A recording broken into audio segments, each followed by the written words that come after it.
ये कहानी है एक ऐसे आयोजन की जो समय और स्थान की सीमाओं को पार कर इतिहास और आध्यात्म की गहराइयों में छिपे रहस्यों को उजागर करता है।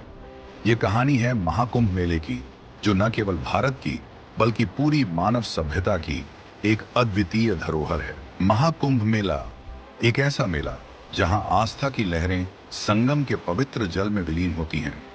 लेकिन क्या आपने कभी सोचा है कि इस आयोजन की शुरुआत कब और कैसे हुई? क्यों करोड़ों लोग अपनी जिंदगी के हर संघर्ष को पीछे छोड़कर यहाँ आते हैं? और इसके पीछे कौन सा रहस्य छुपा है? इस यात्रा की शुरुआत होती है देवताओं और असुरों के बीच हुए समुद्र मंथन से। हाँ, वही समुद्र मंथन जिसके दौरान अमृत का कलश निकला था।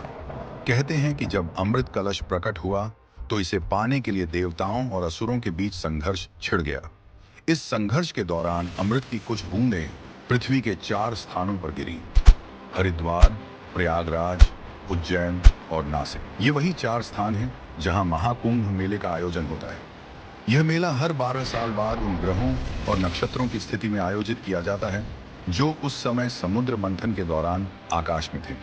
यही है इस आयोजन का पहला रहस्य। लेकिन केवल यही कारण नहीं है कि लाखों करोड़ों लोग यहाँ आते हैं। यह आयोजन आत्मा की शुद्धि और मोक्ष की यात्रा है।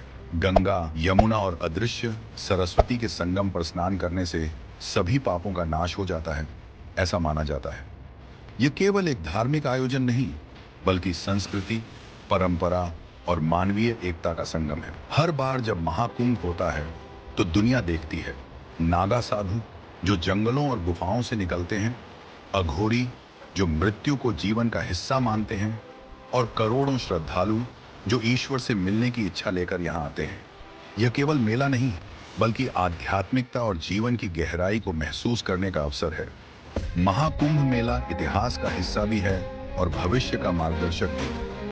हर बार यह मेला न केवल आस्था की ताकत दिखाता है, बल्कि यह याद दिलाता है कि भारत की जड़ें कितनी गहरी हैं। यह आयोजन हमें जोड़ता है हमारी परंपरा से, हमारी संस्कृति से, और सबसे बड़ी बात, हमारी आत्मा से। तो आप जब भी महाकुंभ मेले के बारे में सुने तो इसे केवल एक मेला मत समझिए। यह एक यात्रा है, आपकी आत्मा की, आपके विश्वास की और आपके अस्तित्व की। तो 14 जनवरी से 26 फरवरी तक होने वाले इस भव्य महाकुंभ मेले का हिस्सा बने। तब तक के लिए जय हिंद, जय गंगा मैया।